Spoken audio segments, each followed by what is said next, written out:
క్రైస్తలోట్ June 13వ తేదీ 2024. ఈరోజు దేవుని వాక్యం. గడ్డి కోసిన బీటి మీద కురియు వానవల్లెను, భూమిని తడుపు మంచి వర్షము వల్లెను అతడు విజయము చేయును. కీర్తనల గ్రంథం 72వ అధ్యాయం 6వ వచనం. క్రీస్తు రాజులకు రాజుగా, ప్రభువులకు ప్రభువుగా పట్టాభిషేకం చేయబడినప్పుడే భూమి దేవుని మహిమతో నింపబడి ఉంటుంది. పరలోకం పరిపూర్ణమైన ధర్మశాస్త్రం యొక్క పాలన క్రీస్తు రాజ్యమంతటా విధించబడుతుంది. ఇది ప్రభువైన యేసు యొక్క మెస్సియా పరిపాలనలో మాత్రమే. తప్పులు సరిచేయబడతాయని నీతియుక్తమైన పరిపాలన ప్రపంచవ్యాప్తంగా స్థాపించబడుతుంది. ఆ సమయంలో ఆయన ప్రజలకు తగిన న్యాయం చేస్తాడు.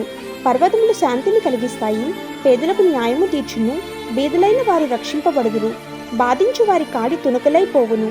యెహోవా నామము తరతరములన్నిటినూ భయము పుట్టించును. ఆయన కోసిన గడ్డిపై వర్షంలా కురిసి భూమి అంతటా నీళ్లు నింపే ఉల్లాసకరమైన జల్లులతో పోల్చబడతారు. మరియు ఆయన నీతి దినాలు వర్ధిల్లుతాయి. ఆమేన్. God bless you.